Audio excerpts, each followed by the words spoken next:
And today we're going to go through the Winlink Digital Messaging Proficiency Program, and time permitting at the end, we'll dive down a little deeper into some particular topic areas. Several of you may have seen an earlier version of this presentation. It was done for the Georgia Hospital Net team members earlier this past year. And I believe some of the Georgia MAT members may have seen portions of this. It has subsequently been updated, and I'll point those areas out as we go through. And Larry will be tracking the chat window too. So if you have questions, post them in the chat, and then Larry at an appropriate time will interject and bring those questions to my attention. So without any further ado, what are we trying to do? Well, we're trying to develop digital and workflow skills essential, as it says, to supporting our served agencies. And in order to do that, we have to define what are the digital proficiency goals, and we broke those into levels to make it incrementally skill and knowledge development over time. We're also reaching out to develop a cadre of Elmers and instructors. We'll talk about a few minutes later on about Elmers and their roles and responsibilities. We're beginning this digital proficiency program with Winlink Express, which is the topic of today's meeting. At a later date, we'll be expanding that into FL Digi and FL Message, which are two, as you know, quite key communications applications that we use in Georgia Aries, and then into, lastly, DRATs. We're focusing, though, on the needs of Georgia Aries. As you know, FL Digi is the kitchen sink application that does everything, and we will not be touching the kitchen sink. We'll just be going into those areas specific to Georgia Aries needs. There's a developmental model, and as mentioned earlier, we're breaking this into proficiency levels, and we'll talk about what are those proficiency levels in just a moment. But it allows us to incrementally build our skill and knowledge, and then move to the next level. It adds in an incremental level of knowledge and skill gain and so forth. We're providing a lot of references to self-help training. And those references are a mix of videos and printed materials. And yes, videos and printed materials do become stale over time. And so as time goes by, we'll be doing work to update the material that we're going to talk about in a few minutes to reference more updated videos and printed materials.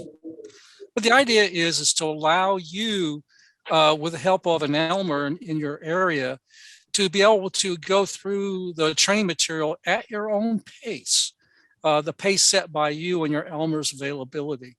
And hence, that's why we're taking the approach that you'll see in just a few minutes. To reinforce the objectives that are defined in the goals area, we're going to be providing theme-based exercises. Theme-based in the sense that imagine yourself, you're being deployed for one or more different functions to different agencies. And we'll use that theme as the basis for the message traffic and the situations that we will describe in each of the exercises. So to begin with, the basic level of Winlink Proficiency, we're using the theme Stormageddon. Can you imagine having been in Texas, was it a year and a half ago during wintertime, with that massive surge of cold mass air and storms they had, and what they had to do to manage that when their grid went down and their transportation became disrupted, and that you can imagine lost shelters were set up and so forth for warming and stuff. And that's basically the theme behind Stormageddon, that you as an operator are at a warming shelter, an evacuation shelter, and you're handling the message traffic between the shelter and the Emergency Operations Center servicing that area. So that gives you an idea of theme-based exercises and your role as an operator within those themes. And then the traffic that you will handle will be traffic that looks like it has been received from an agency staff. So in the exercises, there will be for example, an ICS 213 that has been written by the agency staff, and the representative of the agency has handed it to you as an operator. And then you as an operator must transcribe that message into the equivalent Winlink Express form and send it on its merry way. At some point, and right now we're in a bootstrap mode, we would like to develop a list of Elmers across state. We will likely be publishing a database up on the Georgia Aries website to do that. And we'll be looking for volunteers to step up to Elmer in the Winlink areas. So that's something that's on the horizon to put together. So proficiency levels, what are they?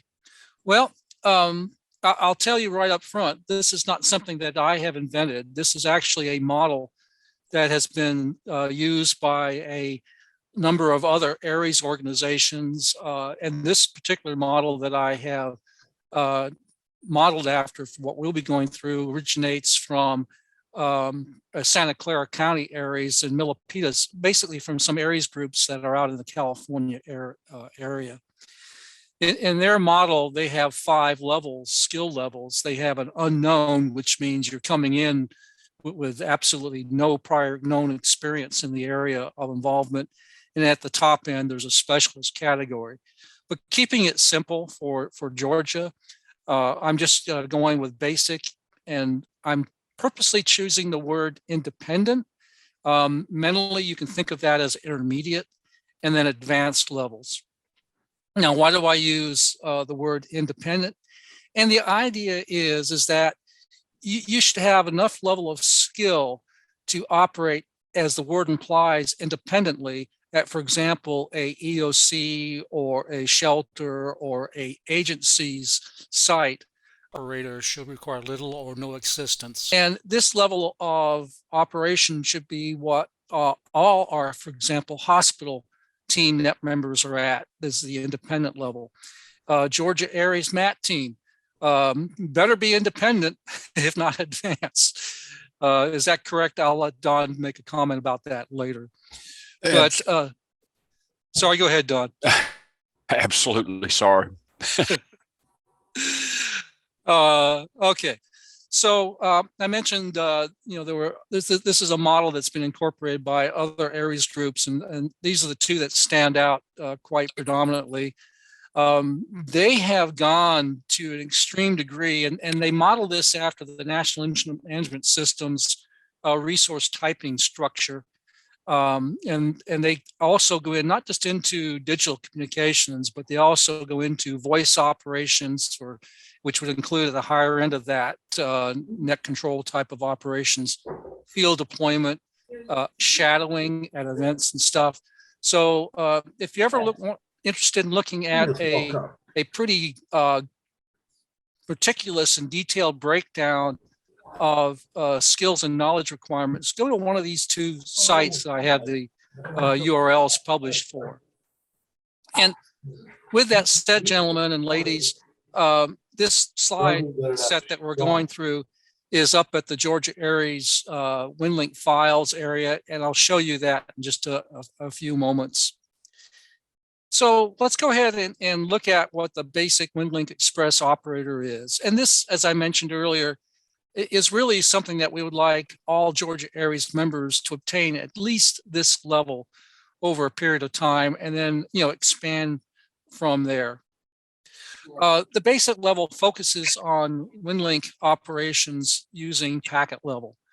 In the advanced and then in the independent level, we're operating primarily on HF. And in this basic level, you develop and are instructed on skills necessary to install, configure, and get Winlink going, initially in a telnet mode, and then quickly jumping over to packet sessions.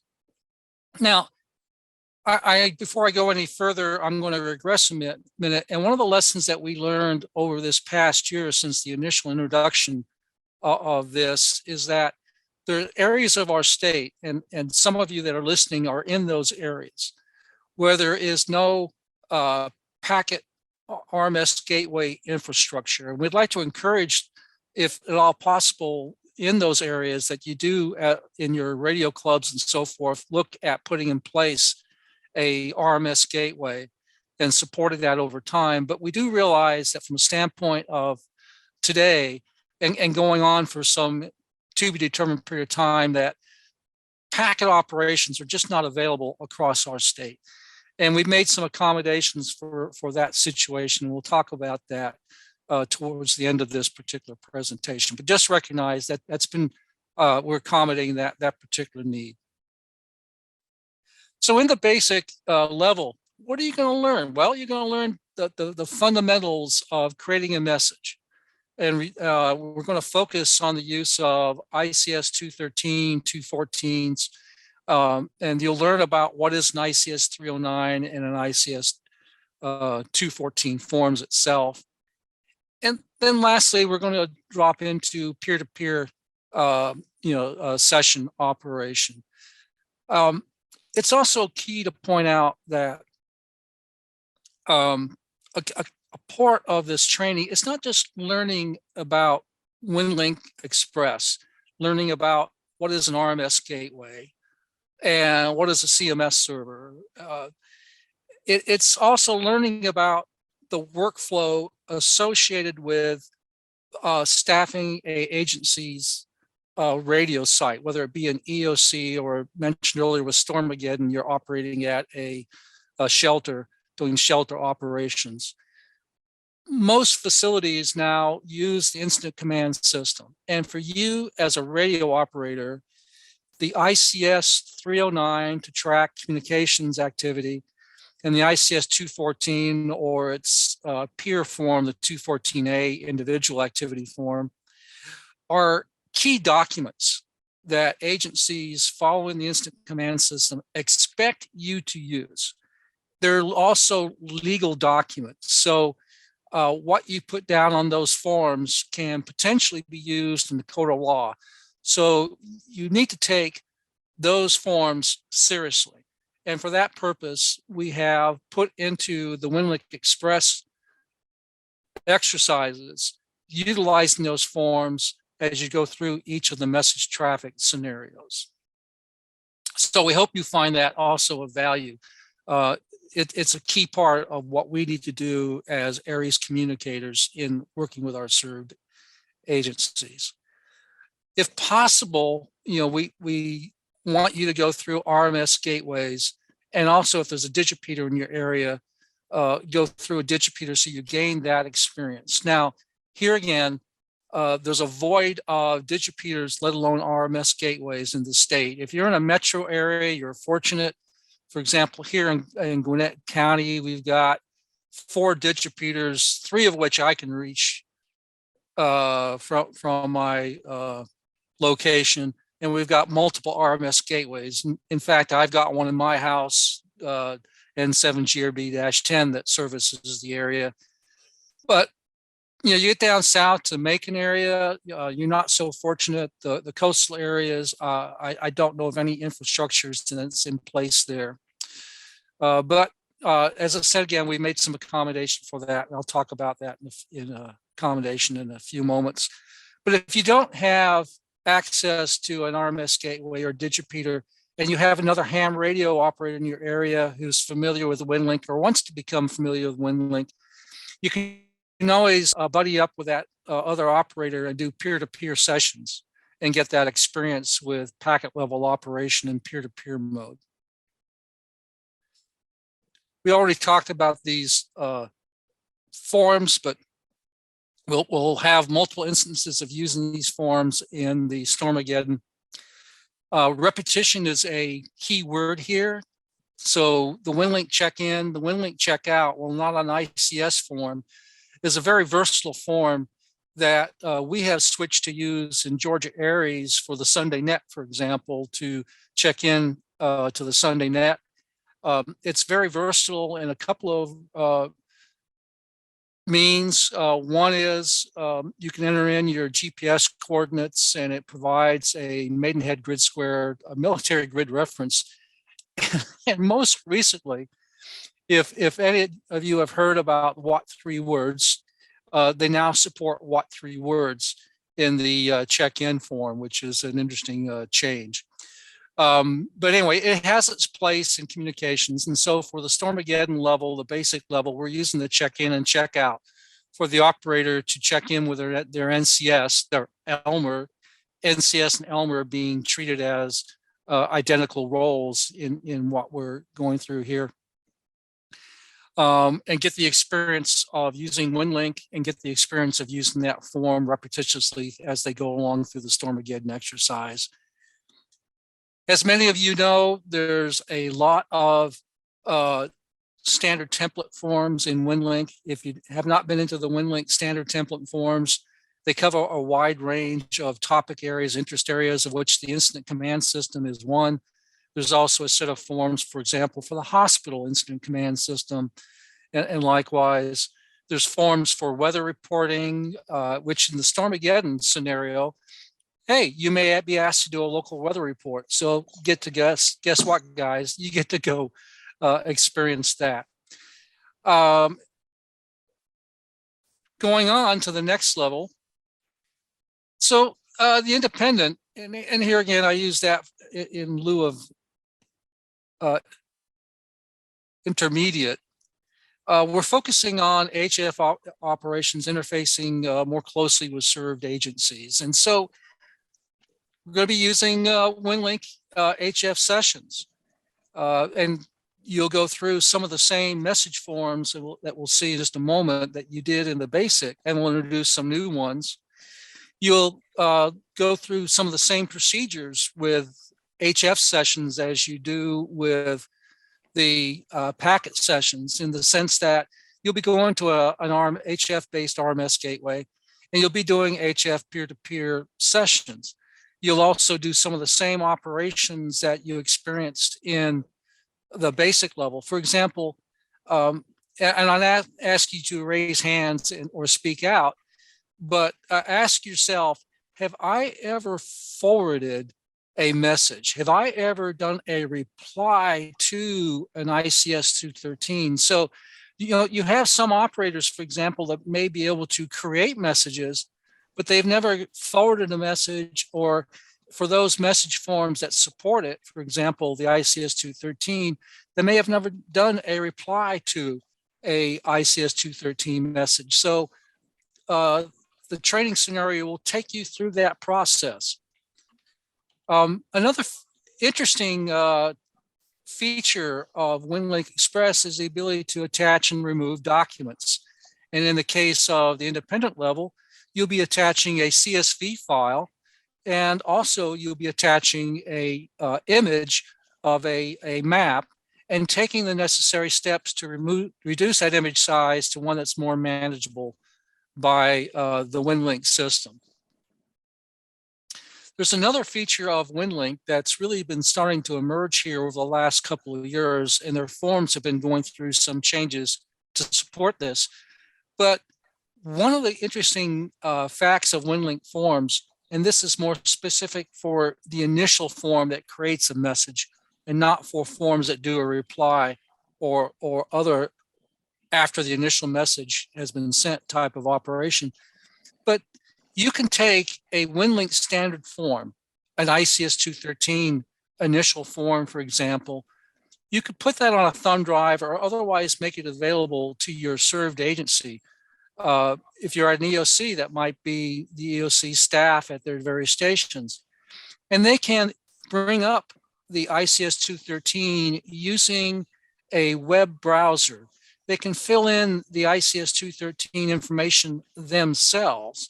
And then when they finish that fill-in, they can save that information to a text file, hand that text file on a thumb drive or whatever means they have locally for transferring files back to you, the operator, and then you can load that into the equivalent Winlink message form and send it on its merry way.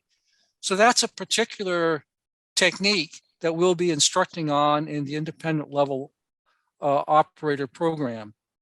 Very nice feature to know how to use. So in the independent level, we're focusing on a scenario where the operator is situated at a hospital. They're supporting the Brunswick, Southeast Georgia Health System, Brunswick Campus Hospital.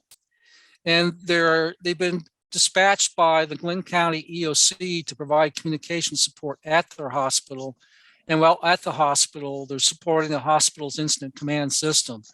So Dr. Jean, you may love this particular one, given that it's focused on hospital type of involvement. And those that are in the hospital net program here for the Georgia Aries section, I highly encourage you to work towards completing the independent Winlink Express level proficiency.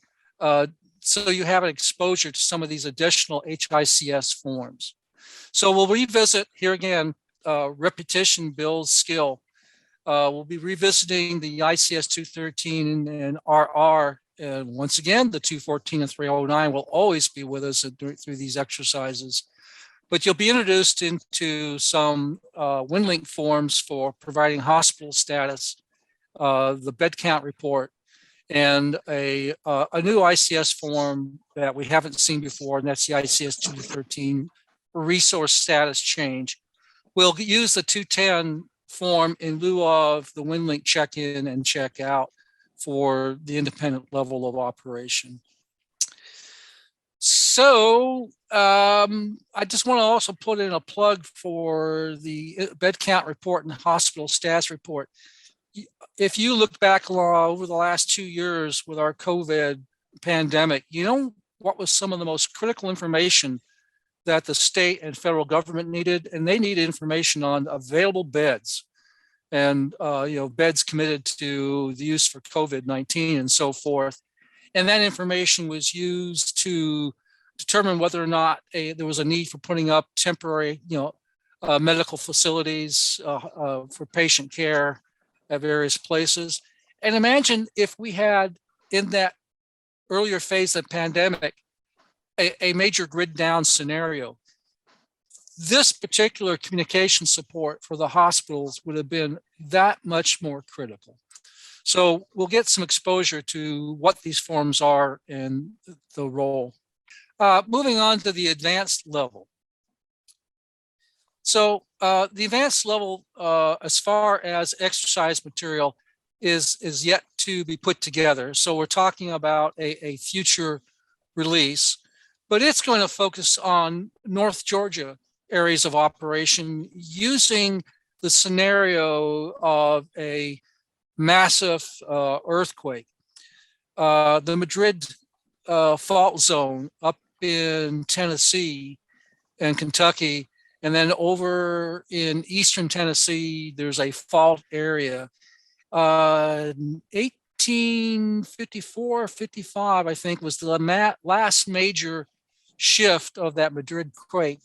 And it was felt as far north as Maine. And from what I was reading from the USGS write-up on that, church bell towers in Maine were ringing. There was that much of a rolling motion in the ground. Could you imagine when that grid, that fault grid lets loose again? And it will at some point in time do that with today's population density and critical infrastructure we have in place. What that is going to do to the Southeast and middle state areas in terms of impact.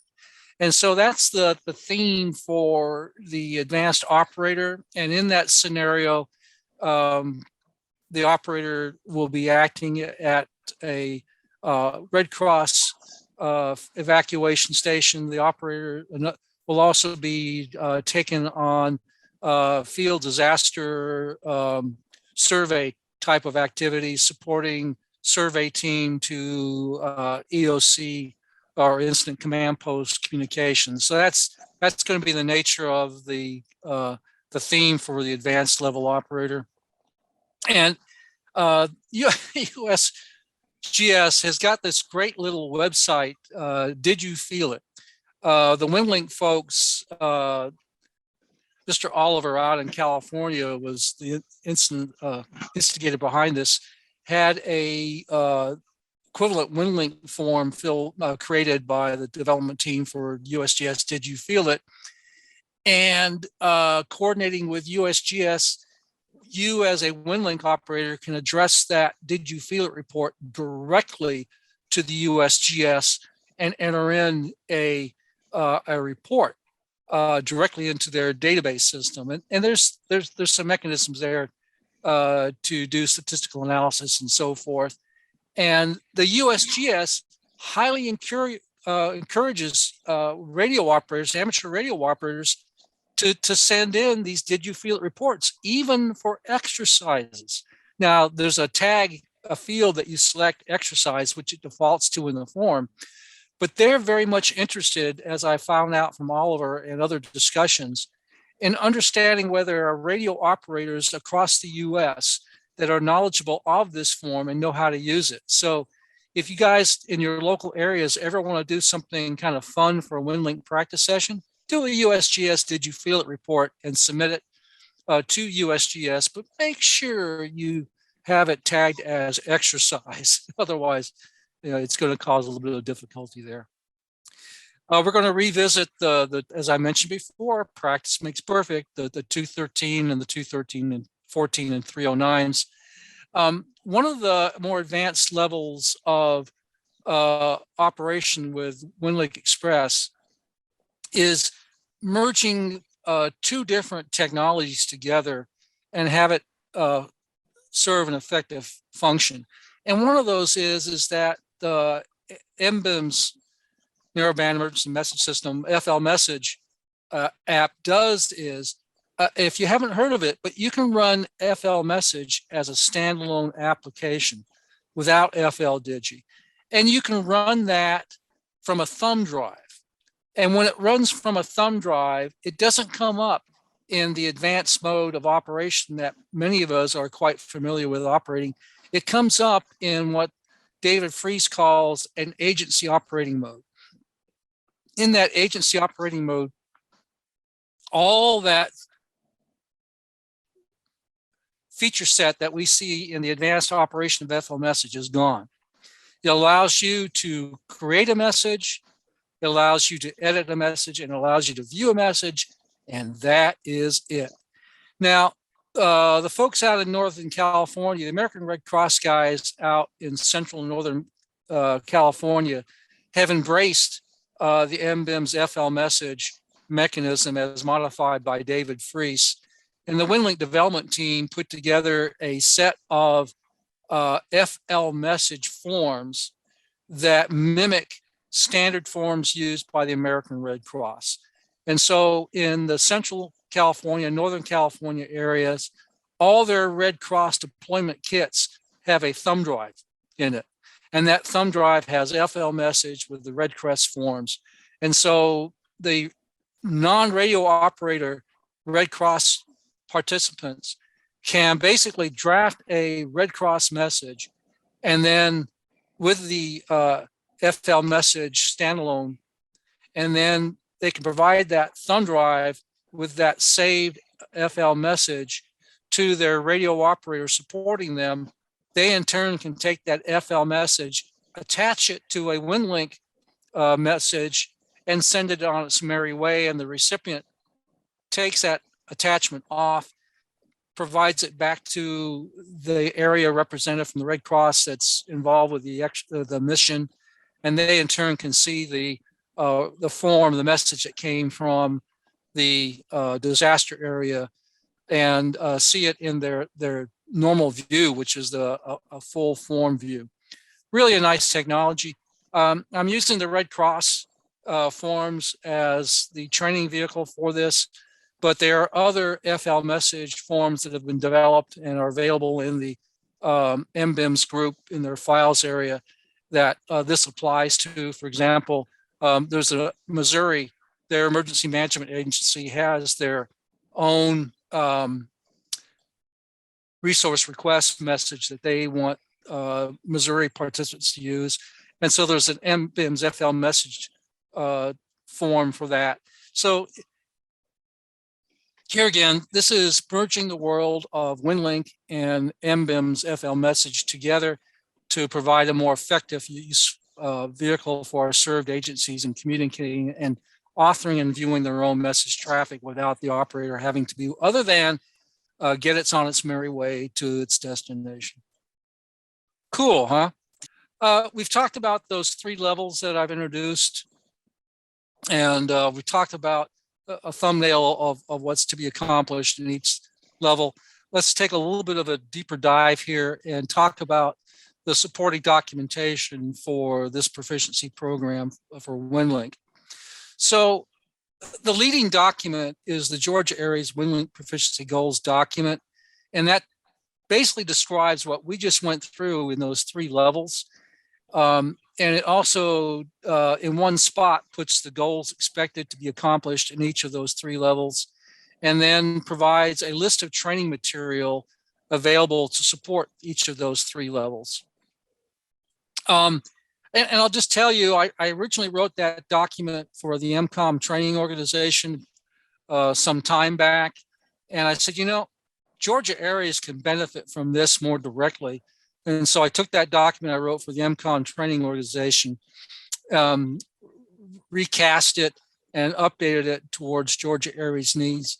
So it's had a little bit of road work already.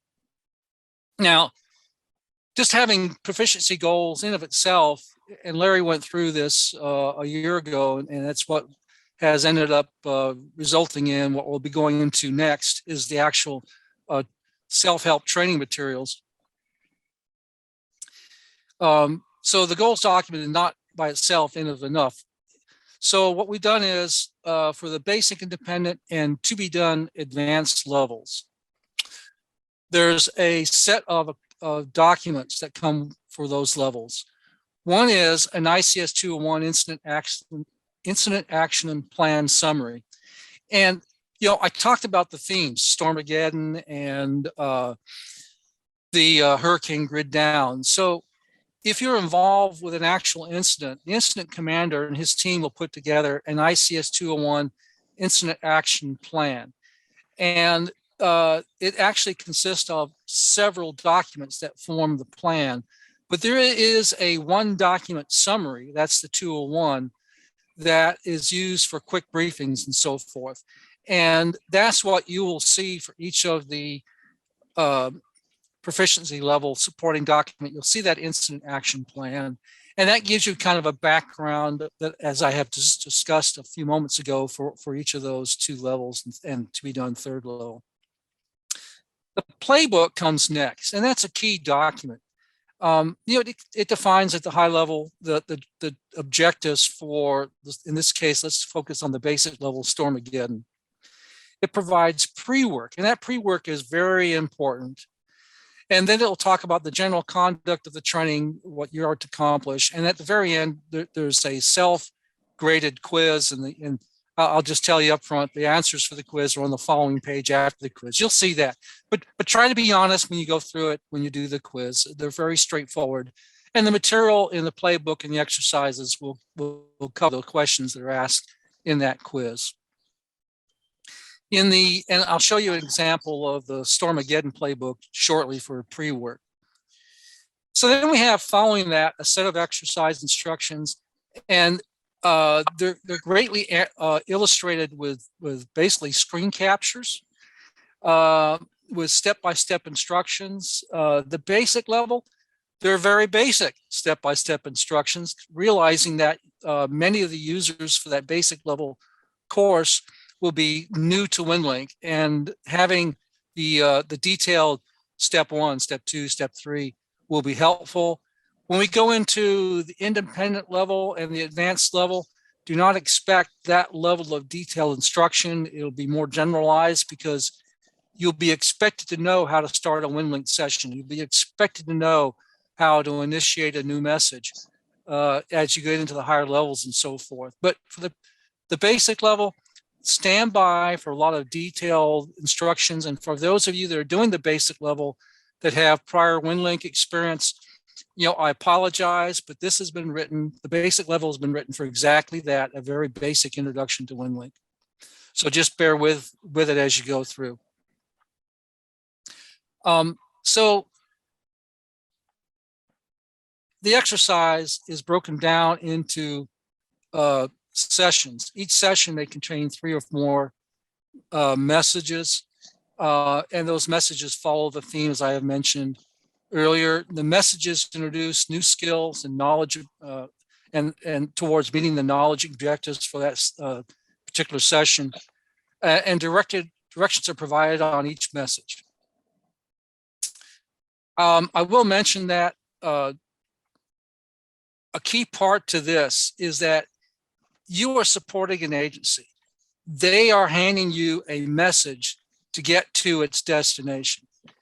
You are expected to transcribe that message with accuracy, and you are expected to follow message handling procedures. And so we're going to be enforcing transcription skills as we go along. And a note to you that are potential Elmers, you are expected to enforce accuracy on transcription. And so if a student does an inaccurate transcription of an agency message, part of the positive constructive feedback you are to give to that student operator is that, hey, you kind of messed up here. You filled in a word thinking it'd be appropriate. It's not. Send it as the agency has provided it to you. And for those of you that have supported agencies, you know that if they hand you a message and there's obviously an error there, that one of the things that you do is what? You ask the agency representative that handed you that message, hey, is this really what you meant to say? Or is this how you really meant to spell this, et cetera, et cetera? And they may go, oops, sorry, and they may fix it. Or they may say, no, send it as it is.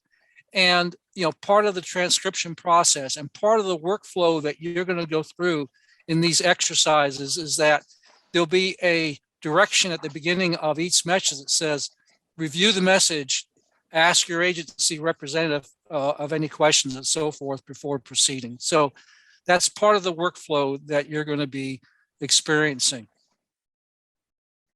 Larry, I see we have a couple of questions in the chat area. You want to go ahead and bring those up? Okay, we have a comment and a question.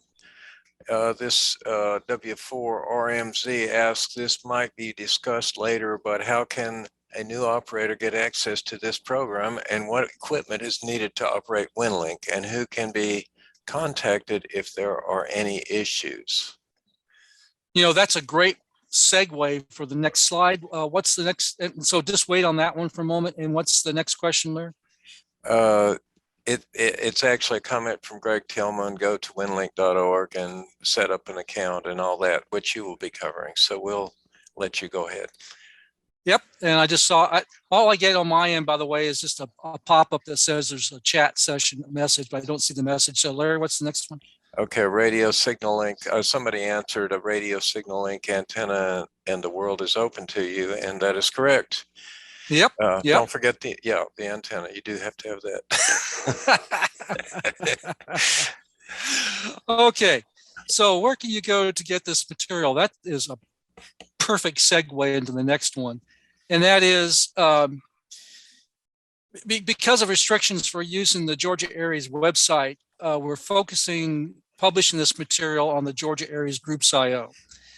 And so, yes, you do need to be a member of the Georgia Aries Groups.io in order to access this material. So if you have not already done so, join Georgia Aries Groups.io. And then once you've joined, in the navigation bar in Groups.io, you will notice that there is a files section in that you can select. And then once you select files, you can drive down in that files area into Winlink. And then within Winlink, you're going to see there's actually more there than just what you see now, but you're going to see a couple of folders. One is Winlink exercises. And I'll show you this live in just in a few minutes.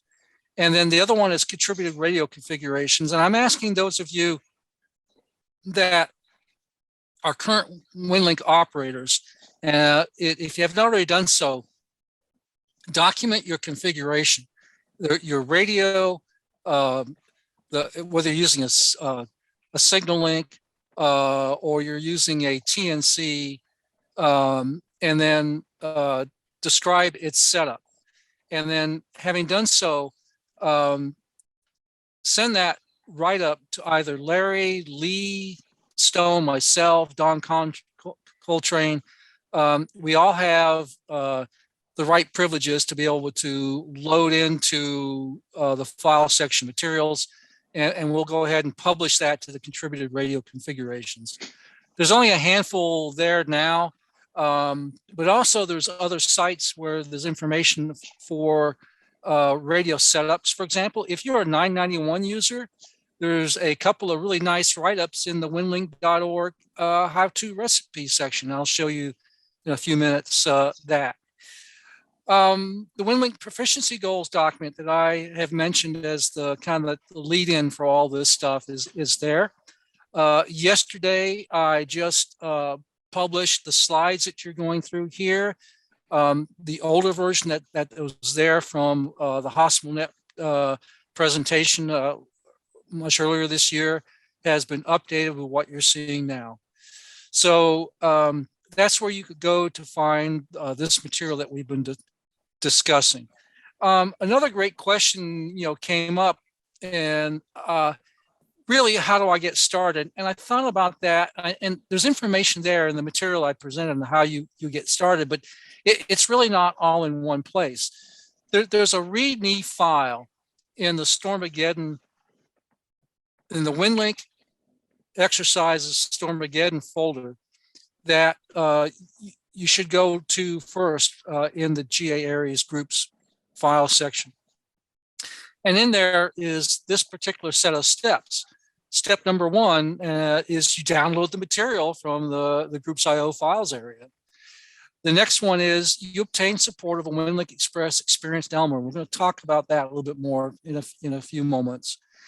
Read the 201 that we had talked about, review the playbook, and perform the pre-work. I'll show you an example of pre-work in a moment. And then with your Elmer, proceed through each of the exercise sessions. And there's 4 of them for the Stormageddon. And then on completion of the final session, which is that peer-to-peer mode, make sure you send your Elmer a completed, for all sessions, ICS 214, and we're using the 214 individual activity report for that.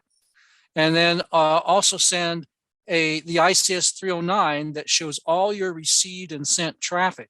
And there's instructions on how to generate that 309 in the playbook and in the last exercise session. And then complete the self-test. Now, once that's done, the Elmer basically is certifying you as having successfully completed the material. And then they send either Larry or myself, Larry at DEC Digital and myself as DEC Training, your students' final ICS 309. We don't need the 314, just the 309, the 214, just the 309 is fine. And then we'll generate a certificate and send it back to the student and the Elmer to show completion. So what is the Elmer's role and responsibility? So the Elmer role and responsibility, and I'll just tell you right now, the Elmer does not have to be pre-certified in the basic or independent or advanced levels. The Elmer must be knowledgeable and experienced, though, in those objective areas for each of those proficiency levels. They must have experience in packet and HF Winlink operation and PDP session modes. For the advanced, they should have experienced in the hybrid mode, radio-only mode of operation. And the Elmer's role is they're the go-to resource on operator questions related to each of the exercises or the pre-work that's in the playbook. So Larry and I have acted as Elmers for a few people to get things going and running, but Larry and I acting as Elmers for this program will not scale to the level needed. So basically, we're saying that for this program, an existing experienced operator, for example, Don, I'm going to pick on you. You know an extensive amount of knowledge on Winlink operations, and you have done just probably everything that's described in this and more. Don would be considered a very knowledgeable Elmer to use. Likewise, I'm going to take a jump here and say the Georgia MAT team as a whole, they're very experienced on Winlink operation. Now, they may not have done a hospital bed count report, but they know where to go and they know what to do that report, and they can answer questions related to the operation of Winlink. So there's some examples of folks that are Elmer level knowledgeable. So in your local area, if you have a person that is knowledgeable already on Winlink, tap into them and ask them if they'll be your Elmer for the program. Now, to support the Elmer, there is a Elmer checklist towards the end of the playbook that lists the particular messages expected to be received from the student operator. There's also in that playbook a message checkpoints at the review that the student operator is expected to use for each message that they send. And likewise, when the Elmer receives that messages, they should be using that checkpoints and review list to review the student operator's input they gave to you, message they gave to you. Then you as a Elmer provide that positive constructive feedback to the operator. So that's there to assist the Elmer and in the latter case, also the operator. And then as mentioned earlier, on completion of all the session exercises, the Elmer certifies the operator for course completion and requests their certificate. What does the certificate look like? Well, here's the blank. And what Larry or I will do is we'll enter the operator's name and call sign. And we have a version for basic and we have a version for independent. And when we do the advanced, we'll create one. So the basic level and the independent level, the certificates look rather the same, other than the fact that the independent level gets a gold star on their form to signify their level of completion. And guess what the advanced level will get? They'll get 2 gold stars to go for. All right. We do have a question. Okay, go ahead. The question was from Ricardo. How and when will a new operator be assigned an Elmer? And Bob answers, he offers to be one of the Elmers for that district. This brings up a very important point. This program will not scale unless we get down to at least the district level and hopefully into each county. We need to have resources available, and we ask everyone in each one of these counties to take account of those who know how to do this stuff and get the infrastructure built. That's where the Elmers are going to come from. We have central Elmers to get started, but this will never scale. So go ahead and comment on that, Mark. Well, no, you've done that explanation quite well. So basically, I would suggest first you go to your local Aries, county Aries level and ask if there's anyone that's proficient in Winlink that would mind being my Elmer. And then lacking, that, you could go to the Georgia Aries Groups.io and submit a message. Hey, I'm down here in Central Georgia in such and such county. Is there anyone that can help me with the basic Winlink Proficiency program as my Elmer, and reach out that way? There's also the Georgia Aries Facebook page. So we do have some social mechanisms that we can use to reach out. But I can guarantee you that if Larry and I are the only Elmers, this will just not scale at all. So we are looking for folks to step up. Initially, just reach out in your local county and ask if there's anyone that can act as an Elmer for you. Elmers have been around with ham radio since radio was first invented.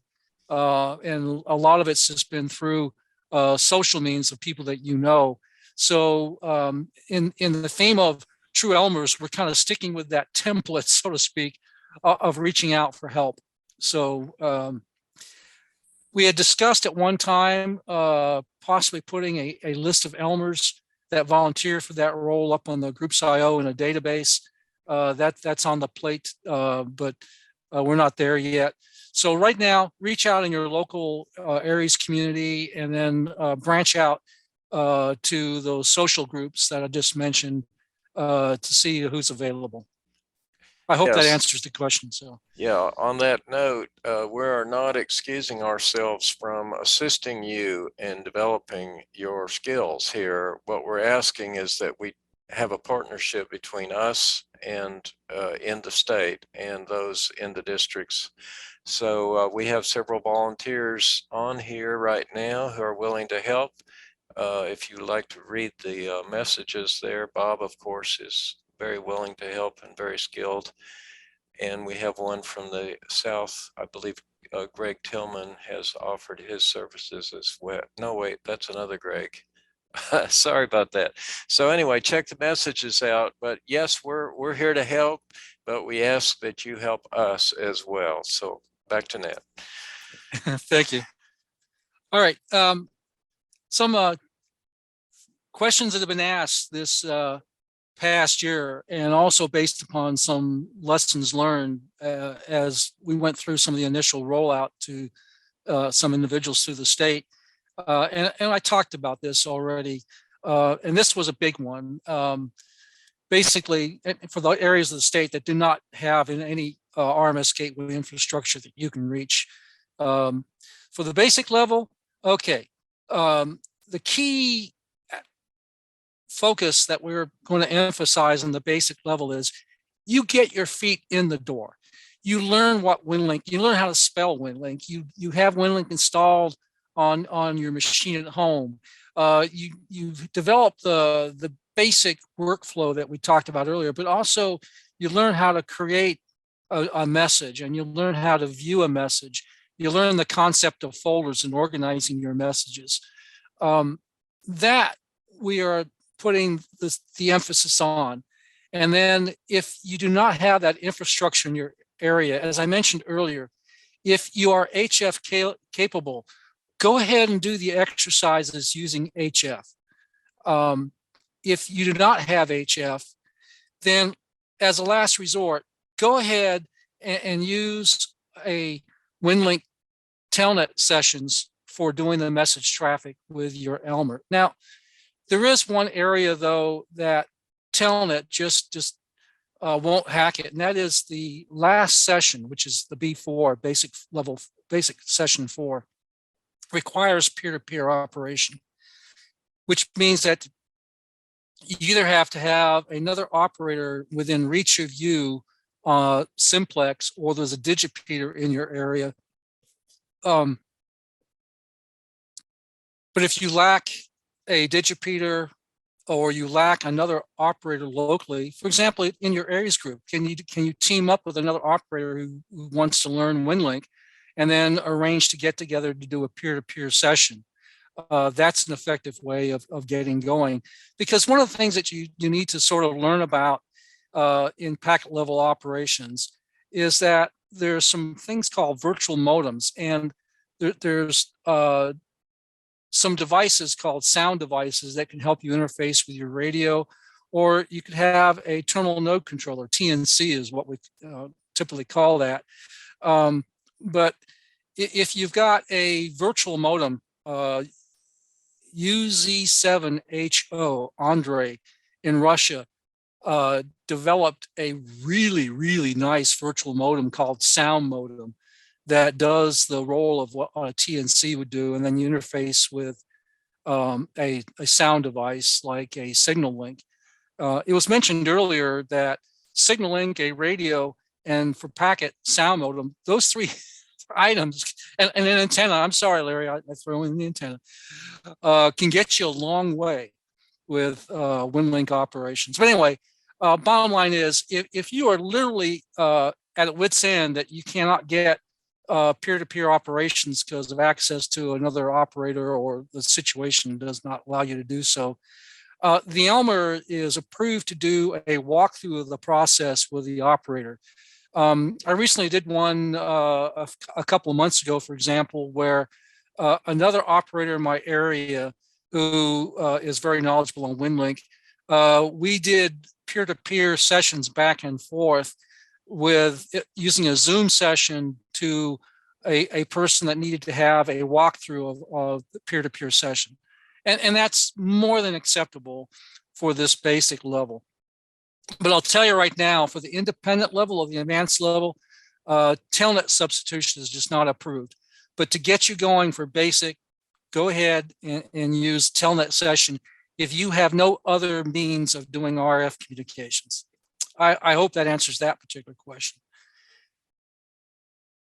Yeah, so far as the mechanical part, the radio interface and all that, if there is interest in this group that's on here today, we'd like to know. We can set up an actual simulated traffic system and show you how to connect directly to these virtual modems, these virtual TNCs, how to work the Vera, how to work with your how to access the internals of your KPC3 or anything you want. We can simulate every bit of that on a Zoom session.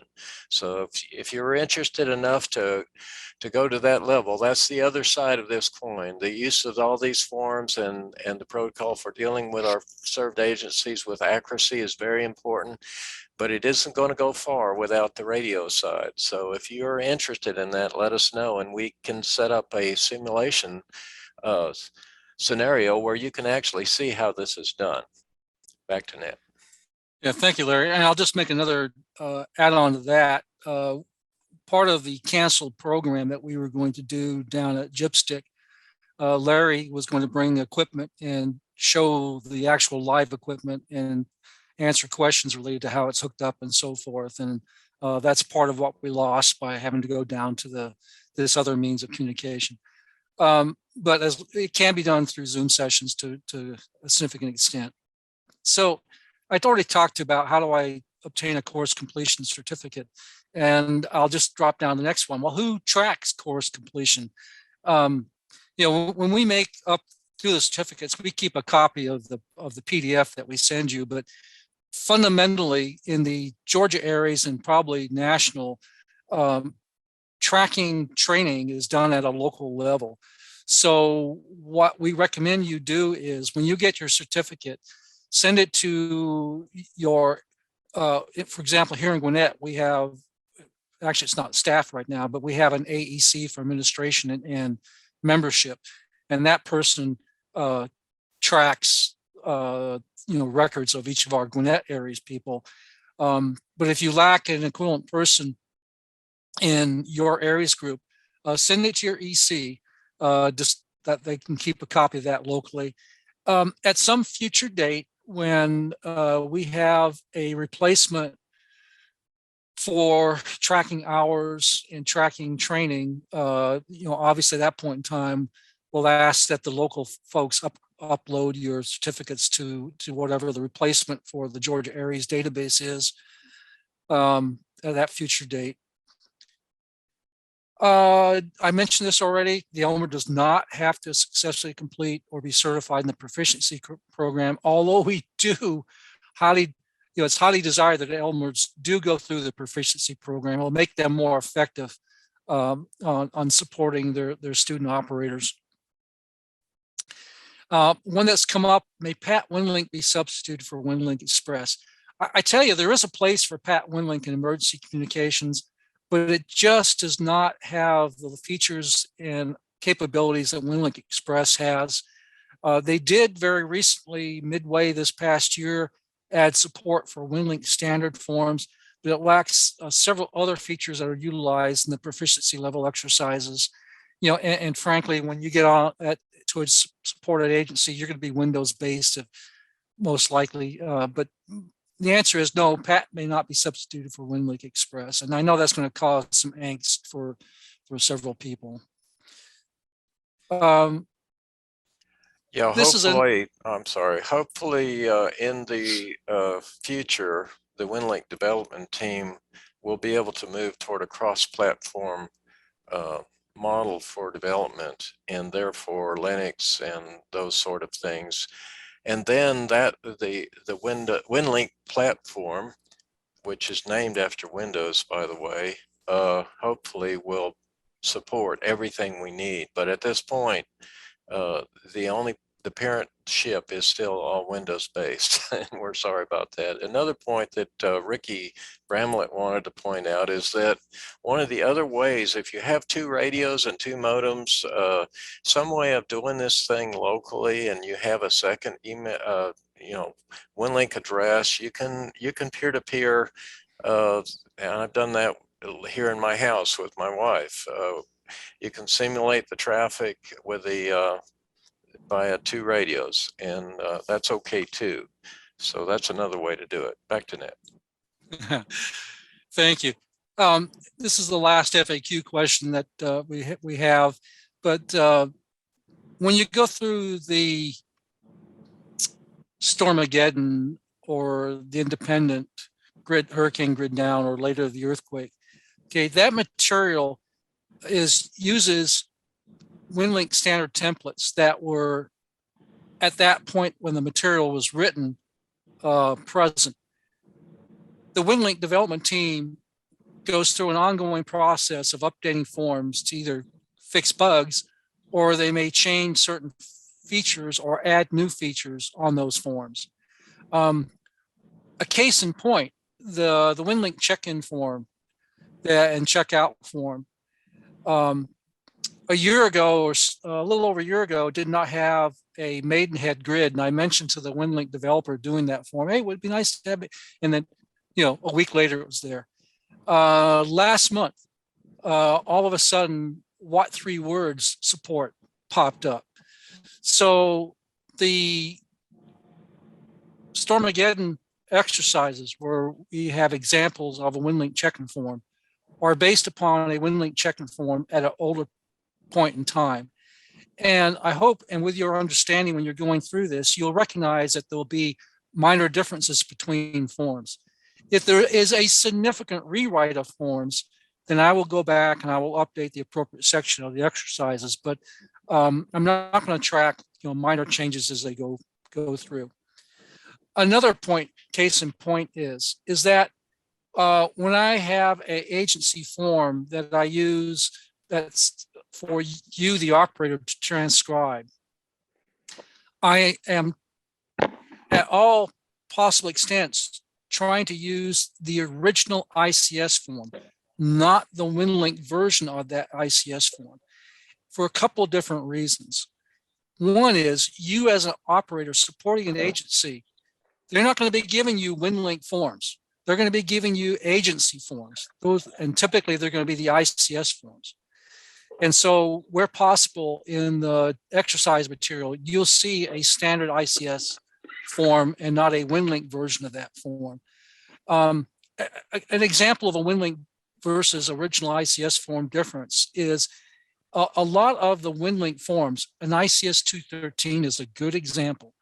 At the very top, there in the WinLink form, there is a place to fill in the agency or location information. Very nice to have.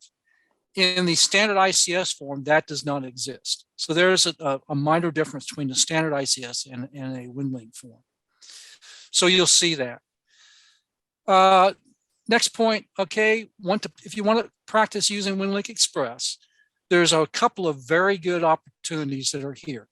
And I challenge each of you that are going to be new to WinLink to take advantage of these particular opportunities. One is every Sunday, and Don Coltrane and Larry will raise their right hands, there is a Georgia Aries Sunday WinLink Net. The schedule is in the Georgia Aries frequencies webpage. Now, in the webpage, it'll say they're using ICS 213. It was announced over radio some time back. that we are now using the Winlink check-in standard template. All right, I only want to spend just a couple more minutes if you guys can bear with me and switch to some live web pages, but I'll ask, do we have any additional questions, Larry?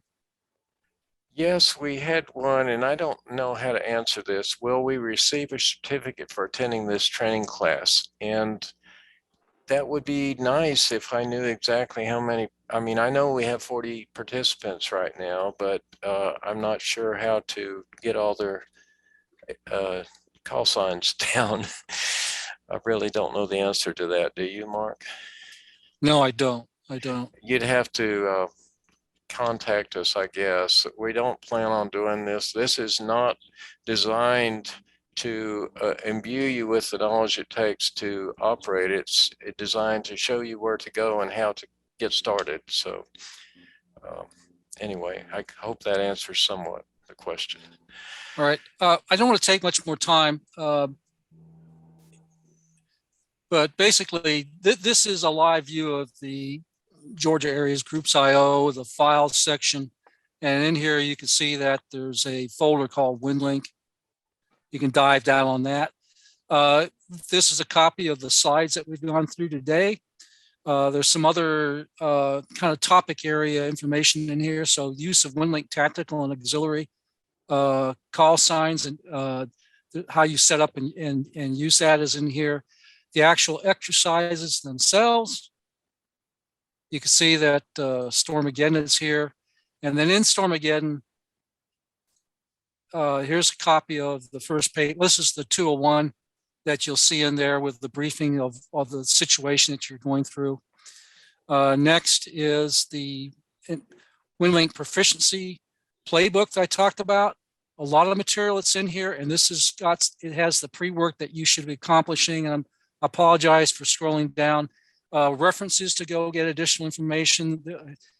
The San Diego Aries Winlink YouTube series, guys, is a really good series of short, very focused YouTube videos that discuss a lot of what we go through in the proficiency exercises.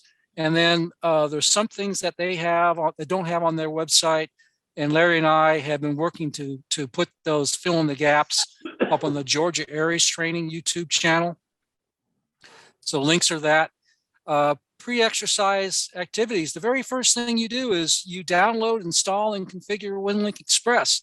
And this is an example of the literally step-by-step nature of what you do. So with that as an introduction, I'm going to switch over to the first exercise session B1.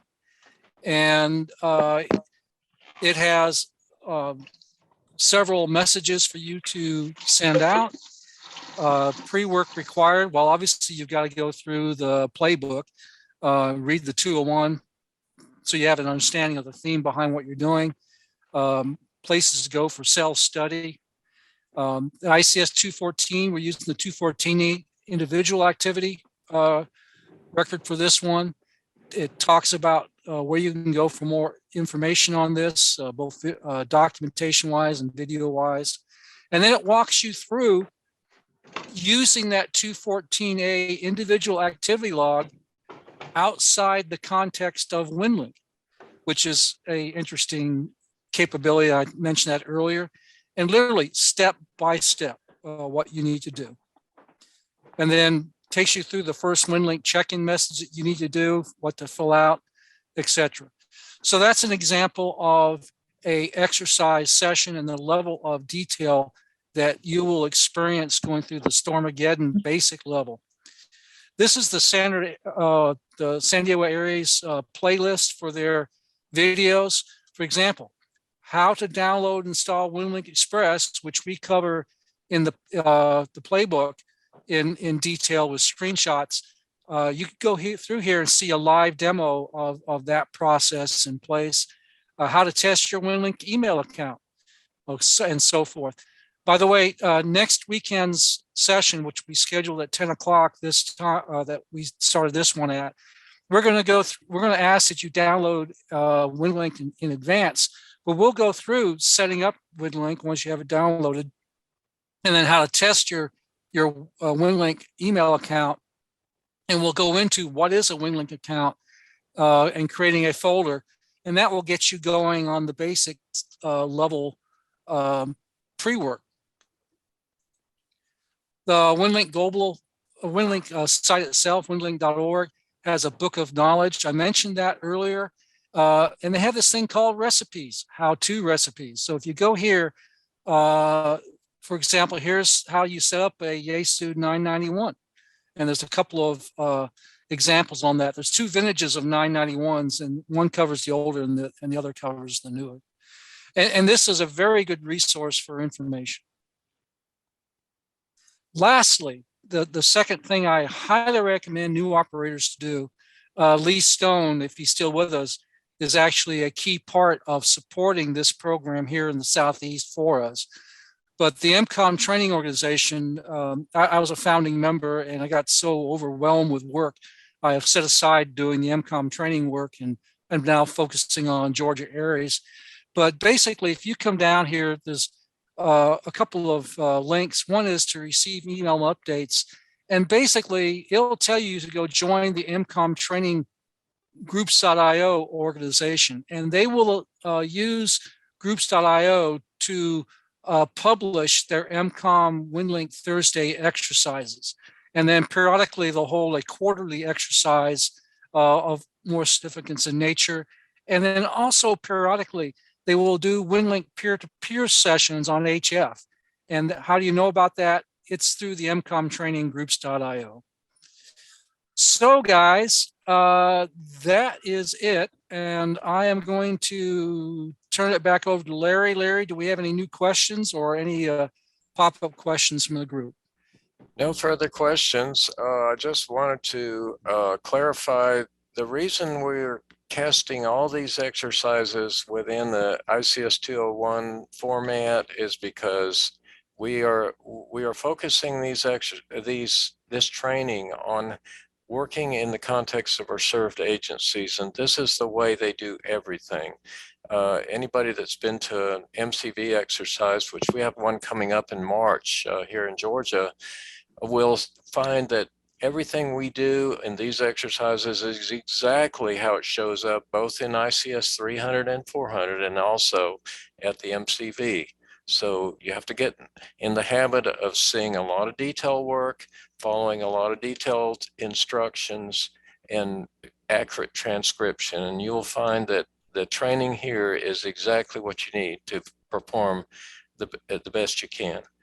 So anyway, that's all I have. Thank you to everybody for participating today. We had a wonderful turnout of 44 total participants. Tell everybody you know about next weekend that might be interested, and let us know if there's what other areas would interest you, particularly the more physical working with the RF side of Winlink. And we will be going into FLDigi and DRATs as time goes on, but it takes time to build this program. So thanks to Mark Bell for putting so many hours into this thing. And thanks for today's talk. I think it was an excellent presentation, and I hope everybody else agrees. So with that, if anybody has a question, let us know. Otherwise, we're going to say 73, and thanks for bearing with us when we ran over a little. Yep, and I'll add to that a copy of this will be put up on the Georgia Aries training channel on YouTube. There is an much older version of the proficiency program that's there from the hospital net. That will be removed because this provides much more updated information. So thank you all for attending, and have a great day.